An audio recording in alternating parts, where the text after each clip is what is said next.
Hello my friends, in this video we'll be taking a look at the autosomal DNA results, predicted phenotype traits, GET match, and trait predictor results of OSS001 Maykop Culture female from Russia, from Stavropolsky Krai in southern Russia, right here in this region.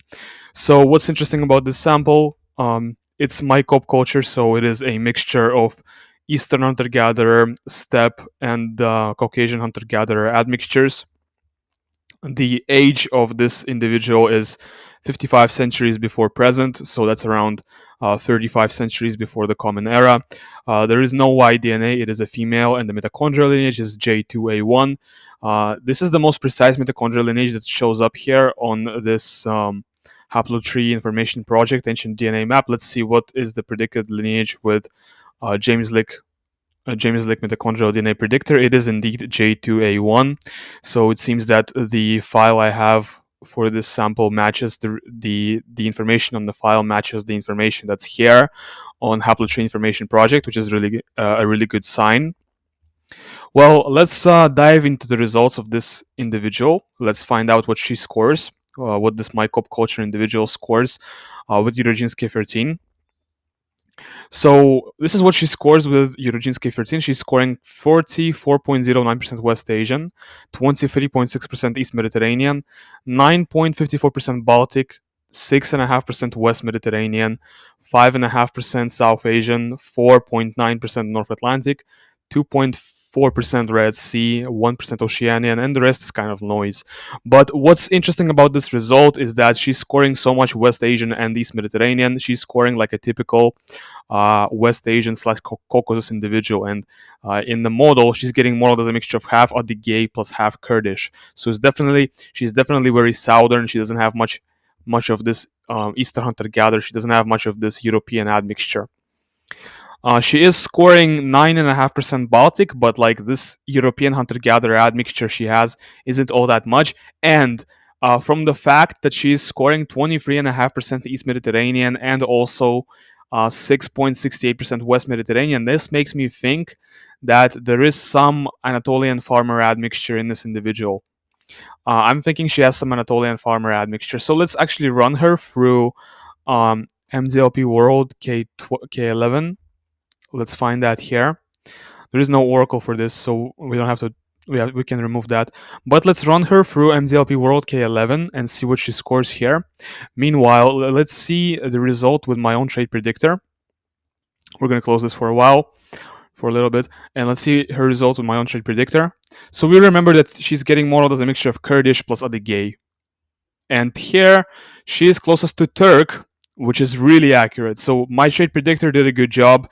It accurately predicted her to be closest to Anatolians, which is the reality for her, followed by Newgrange Neolithic farmer from Britain, which is kind of off, a little bit off, but it's okay. It's okay. With 250 SNPs, you cannot get a better prediction than this.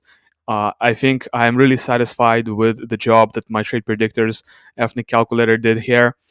This is really good. Corded wear, a little bit off. Globular amphora, a little bit off, but it's okay. Pinarbasi hunter-gatherer shows up next. Iranian shows up next.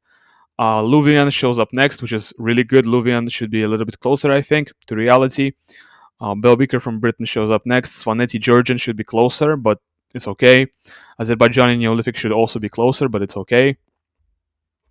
And the closest mixture is French plus Afghan, which it makes sense geographically. You know, Anatolia is between France and Afghanistan. Like if you look at the geography of Stavropolsky Krai, it's if you draw a line from France to Afghanistan, Stavropolsky Krai falls pretty much between the two locations. So it absolutely makes sense that the oracle shows this kind of a mixture. With 250 SNPs, it's a very decent result. I'm definitely satisfied with this result with the calculator. It's okay. It's a decent result. But let's see what she scores with MDLP World K11. This will be a lot better to see. It's as you can see, 53,000 SNPs, so it's a lot more reliable than what I've made with my trait predictors ethnicity calculator. Here she is scoring mostly EHG, which really is not EHG. It has nothing to do with Eastern hunter-gatherers. It's a Caucasus component, so she's mostly scoring CHG. It is misnamed. It is really meant to represent Caucasian hunter-gatherer drift, so she's mostly scoring CHG, followed by 24% Neolithic, which represents Anatolian Neolithic farmer components. So she does have a lot of Neolithic farmer admixture. As I was saying, she does have a lot of Neolithic farmer admixture. I was suspecting that she would, followed by that 15.5% basal, so she does also have some Middle Eastern admixture.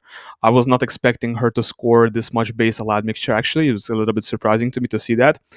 And 10.5% Iran Mesolithic. Okay, that's quite southern and exotic once again. And then 9% European hunter gatherer. It is labeled WHG on this calculator. I'm not sure if it's easy for you to see. I think putting it in the center may be more easy for you to see, but I haven't found a way to make it larger, make the numbers larger. But she's scoring 9% European hunter-gatherer, which is mislabeled as WHG. It is really all European hunter-gatherer admixtures together, W plus Eastern hunter-gatherer admixtures, both combined into this category. So she has a little bit of European hunter-gatherer admixture, not that much. And she's also scoring 5% ASI, which is really interesting, and then 2.5% African. But overall, she's just really, you could say Mediterranean, Eastern Mediterranean in her result. Okay, I think we can close this result for now. And now let's see what she scores for Nashakot. This might be the part that you guys were looking forward to see what she looks like, phenotype Oracle Nashakot. And let's see what she looks like. All right. So it looks like she has brown eye color, most likely. The second most likely eye color for her is hazel, so she most likely has brown eyes. Followed by that is hazel eyes. Dark brown eyes is the third most likely eye color for her, and then blue and blue with amber center and green. That's very improbable. Together combined, that adds up to 5%, which is really improbable. And blue eyes is really unlikely for her. So most likely she has brown eyes, followed by that is hazel eyes, and followed by that is dark brown eyes. As you can see, the gradient for eye color looks like quite dark for her. For hair color likelihood distribution, most likely she has black hair, although dark brown hair is also quite possible at 39%. Hair color is lighter than dark brown, such as light brown or blonde or red. That's pretty much out of the picture, so she definitely doesn't have any of those hair colors. For skin color likelihood distribution, she most likely has olive or Mediterranean skin tone, although light brown skin is also possible at 23%. Other skin tones, such as white or pale or dark brown, that's not really possible for her, so most likely she has olive or light brown skin, but more likely olive than light brown. And for hair texture, it looks like she most likely has straight or wavy hair. Curly is also possible, and kinky is not really possible whatsoever. For nose shape, she's scoring definitely Greek nose shape. This is one of the higher percentages for Greek nose shape I've seen thus far. 78% likelihood for Greek nose shape. Greek in this context just means kind of aquiline, long, narrow, protruding nose shape with a dorsal hump, a little bit concave. Actually, I'm not sure if it's concave or convex. What is the proper terminology for a nose that's a little bit hooked? I don't know how to. You know what I'm talking about. You understand when you see it. A Greek nose shape. What do you understand when you see it?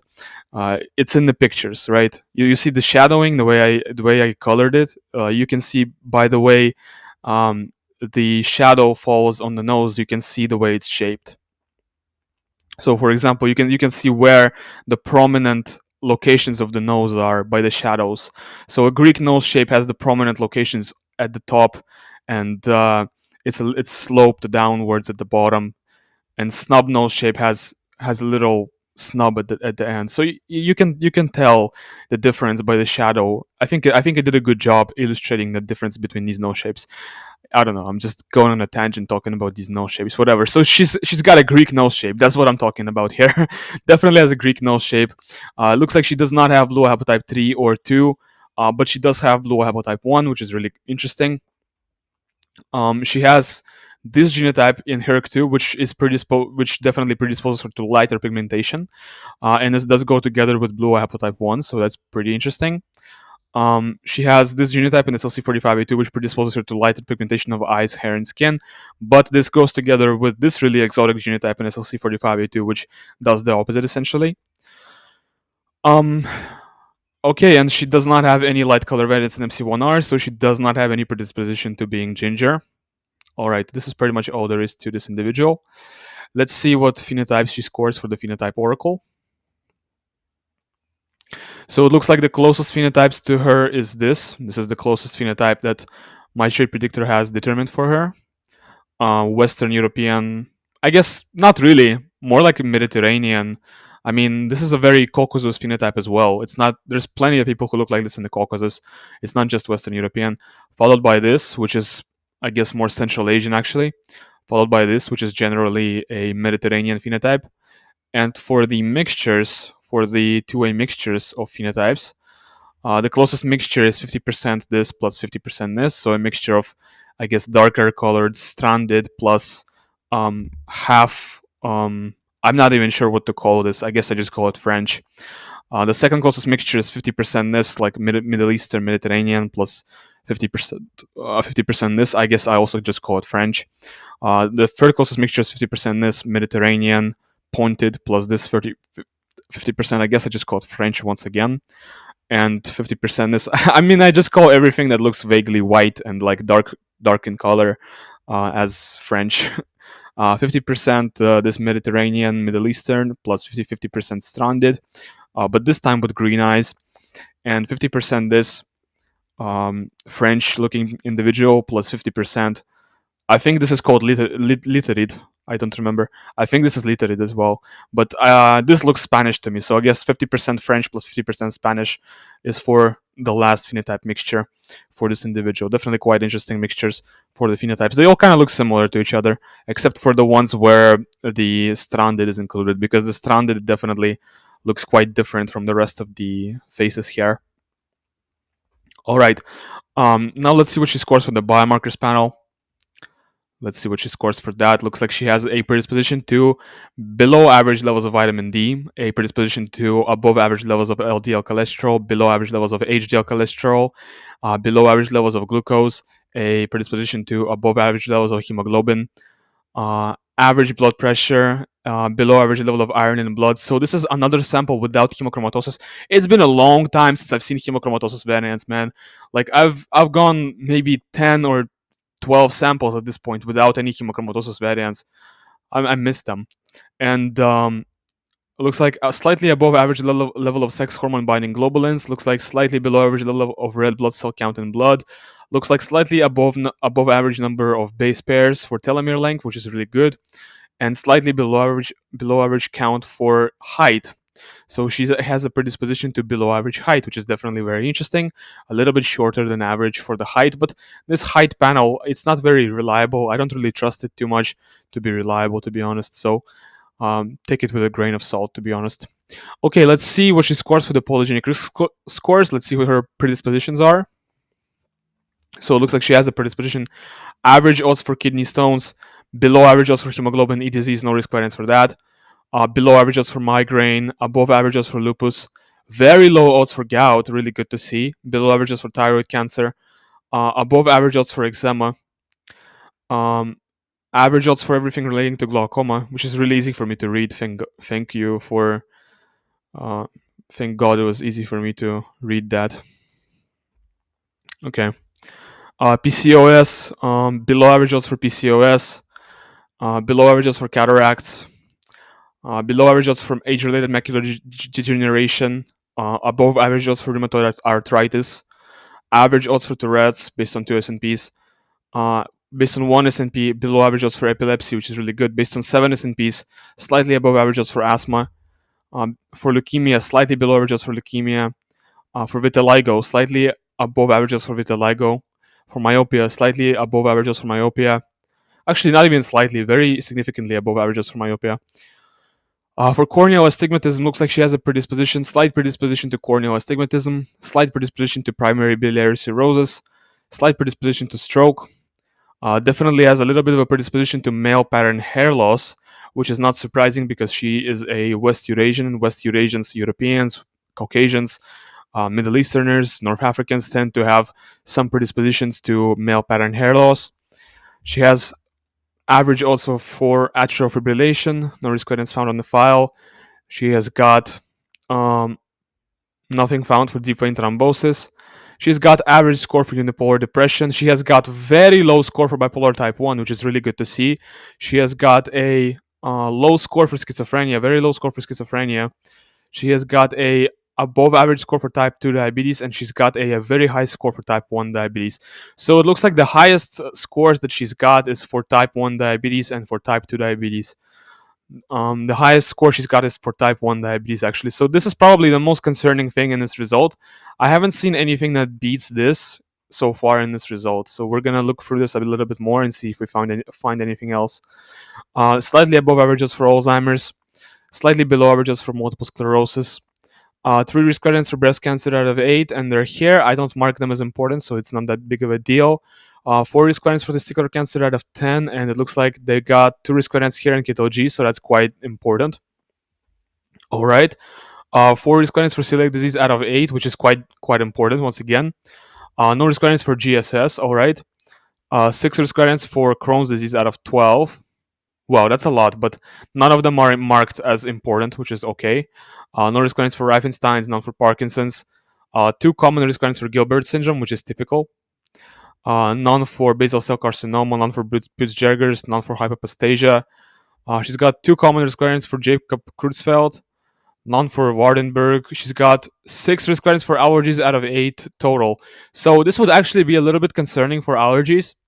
A little bit of a concerning score for allergies, but it looks like we can't really say it's concerning because it's only out of 8.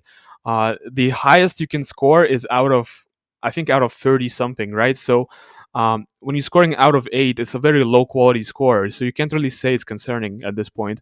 It's just not very high quality file.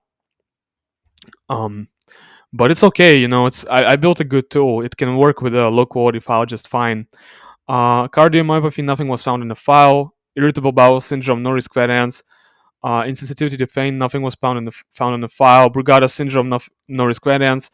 Tricia Collins type 1, no risk variants. Type 2 and type 3, nothing was found in the file. Pfeiffer syndrome, no risk variants. Familiar to aortic aneurysm, no risk variants. Myosclerosis, 2 common risk variants here, but they're common, so it's not that big of a deal. And for Hirschsprung, Fabry, and Lee-Fraumeni, looks like nothing was found in the file for any of these 3 conditions. So the biggest thing that we have found so far is the risk score for type 1 diabetes. Looks like aside from the risk for type 1 diabetes, there is not much concerning in this file and in this result, which is definitely very good to see. All right, let's go through the monogenic traits and see what we see here. So it looks like for warrior versus warrior traits, this individual has a predisposition to intermediate phenotype, intermediate dopamine levels, and intermediate ability to tolerate stress. Definitely very interesting to see that. Looks like they have, for DRD2, predisposition to less dopamine D2 receptor sites in the brain. And we see what contributed to the scores. They have 2 derived no-goal remedies, DRD2 sprofenantin pro. They have this genotype, which also leads to less dopamine D2 receptor sites in the brain. They have this genotype, which also leads to less dopamine D2 receptor sites in the brain. They don't have any A1 variants in TAC1, but they have all these other genotypes that lead to less D2 receptor sites in the brain. So it makes sense that they're scoring less for dopamine D2 receptor sites in the brain. Totally makes sense. For levels of 5-HT and serotonin, looks like they have a predisposition to lower levels of 5-HT and serotonin, so higher odds of conditions such as depression and anxiety. For mental health results and autism section, looks like they have a slight predisposition to autism, higher odds of autism. Okay, for lactose persistence, looks like they do not carry the variants for European lactose persistence. Definitely very interesting. For OXCR and empathy gene, looks like they have a predisposition to lower level of empathy based on these 4 SNPs. So 60% odds of lower level of empathy and only 6% odds for higher level of empathy. But that takes into account only these variations in OXTR and not any other genotypes that also have to do with empathy aside from the ones in OXTR. For type 1 diabetes, I'm really curious to see what contributed to that. So she's got this genotype here. For higher odds of type 1 diabetes, she's got this genotype here, which leads to slight decrease in odds of type 1 diabetes. That's very interesting. She's got a bunch of genotypes that lead to a lower risk of type 1 diabetes. That's very surprising. So I'm very curious to see what her HLA gene panel looks like. For hemochromatosis, not a risk variant, no, not a carrier for any risk variants. For hemochromatosis, wait, I think this one is very important for odds of type 1 diabetes. Let's look this up actually. Let's look this up. This might be very important. Yeah, this is very important for type 1 diabetes. So this definitely contributed big time to the score. Yeah, this contributed big time. But let's see what she scores for the HLA panel as well, because that also contributes to the score for type 1 diabetes. No risk variants for multiple sclerosis in the HLA gene. For cardiovascular disease panel, looks like she's got a predisposition to intermediate odds of cardiovascular issues. All right. Okay. For myopia panel, looks like she's got 2 alleles for increased risk of myopia here and 2 alleles for increased risk of myopia here. Remember, she was scoring high for the odds of myopia, and she's got this genotype right here, which leads to 3 times increased risk of vitiligo, also in the HLA gene. So I'm predicting that she's gonna have high odds for autoimmune disorder in the HLA gene panel, and that also would contribute to scoring higher for the risk of type 1 diabetes on the polygenic risk score page. So that would explain the high score for type 1 diabetes, actually. That would explain it perfectly. She's got European genotype in EDAR, Northeast Asian ancestry, intermediate nose size, and she's got higher nasolabial angle, which means nose pointing up, based on genotype in DCHS2. Very interesting. Does not have micropenis. Really good to see. I know people really like to see this information here. Micropenis, do they have it? Nope, she does not have micropenis, but she's a female, so obviously doesn't have micropenis. She's got better performing muscles like a sprinter rather than an endurance athlete. And she's got no fat gene variants and FTOs RS9939609. Okay. She's got no risk variants here for familiar Mediterranean fever. For alcoholism panel, she's got slightly below average odds for alcoholism.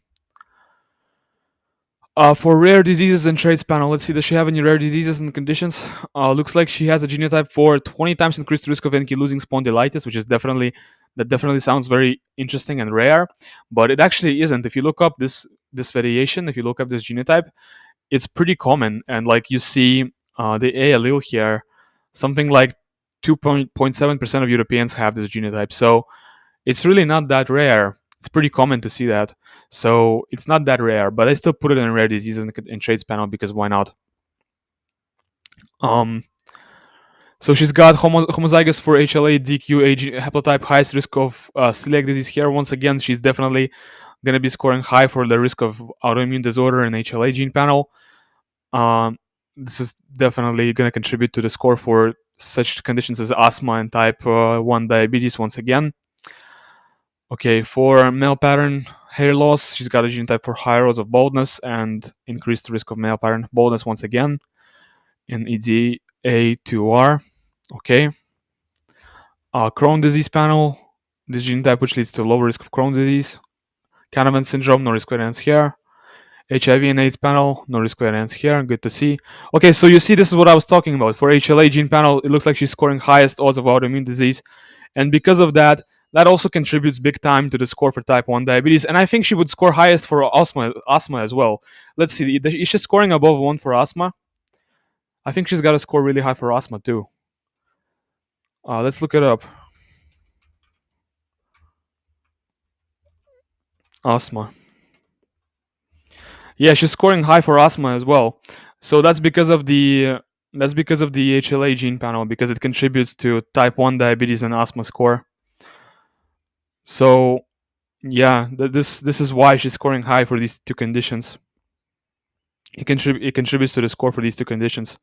So yeah, she's got highest odds of autoimmune disease. Definitely very interesting thing to be predisposed to. Based on HLA genotype, a lot of risk variants for various conditions in HLA. No risk variants for disorders of intracellular collagen metabolism and MTRR. And she also has another very rare predisposition, which is a predisposition to elevated homocysteine levels. So, at first glance, when you look at this result, it looks like this person doesn't really have that many genetic predispositions to anything that's like dangerous or bad. But if you look at the HLA gene panel or homocysteine level panel or anything else, then you realize that this person actually doesn't really have that much good in their genetics. This person actually has a lot of really bad predispositions to various autoimmune disorders, cancers, um, like things like autism. Homocysteine levels, elevated homocysteine levels is bad for you. Like there's a lot of really negative predispositions that this person has in their genetics, which is really dysgenic, and you don't see this if you just look at the polygenic risk scores, because here, if you look at just the polygenic risk scores, you look at this and you see, well, it's all ones, and for schizophrenia 0.4, for bipolar 0.4, for schizophrenia 0.5, looking pretty good. I mean, there's nothing too concerning here, right? But you have to look at the whole report. When you get my report and you look through the thing, you have to look at the whole report, and you have to look at these panels, and you have to look at the whole thing, because sometimes, oh, I didn't look at this actually. APOB gene panel, no risk variance for hypercholesteremia. Good stuff here. But you have to look at the whole thing, because sometimes some of this stuff, it can be difficult to you can overlook something, and it can be really important actually. So in this case, she's got elevated homocysteine levels, which is really bad to see, and she's got highest odds of autoimmune disease based on genotypes in HLA. So she's got highest odds for stuff like Addison's disease, type 1 diabetes, asthma, celiac disease, a lot of conditions that have to do with autoimmune disorders, which is definitely really concerning to see. For muscular dystrophy myopathy, she's got one risk variant here, but I remember this one. This I've seen this a lot. This is I know this is common, so I'm not even gonna look this up. For color blindness panel, no risk variance for color blindness in OPN1SW, nothing else was found. FTO gene panel, no fat gene variants here. For syncope panel, based on 1 SNP, slightly below average odds for syncope. All right. For biotrace panel, I'm only going to talk about 1 SNP because I don't want to talk about the entirety of it. It's just too much. So it looks like she's got 2 copies of the farmer's CLTCL1 gene variant, which means she has a selective advantage in processing carbohydrate-rich diets, presumably including those with lots of sugar. Really good to see. Okay. And for vitamins and trace and levels panel, it looks like she's got lower levels of vitamin D, genotype for intermediate odds of COPD if they smoke, and average levels of vitamin D. A genotype for decreased HDL cholesterol levels and increased levels of triglycerides. Excuse me, I have had a hard time pronouncing some of this stuff. And overall, most of the genotypes are good. So with this panel for vitamins and levels, if the genotype is dangerous or like unhealthy, I mark it with a red warning sign. If it's a little bit unhealthy, but it's like sort of typical, then I mark it with a yellow warning sign. If it's good, if you're chilling, then I don't mark it with any sign. So that's how you kind of know how to navigate this panel. Make it easier to navigate. For blood group panel, it looks like she actually has a very rare blood type. Her blood type is most likely type B.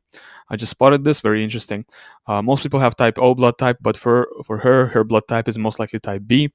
Definitely type B. I mean, type AB is sort of possible at 9% likelihood. Type A is sort of possible at 5%, but most likely her blood type is type B. When it comes to predicting blood type, my tool tends to be quite good at that, especially when you see a prediction like this where it's 85% likelihood. In cases like that, it's pretty good. It's quite good when it's such a small spread. When the spread is so tight, like it's pretty good in this case. So she definitely has type B blood type, and well, this is the video on OSS001, Maykop individual, Maykop female from the Copper Age.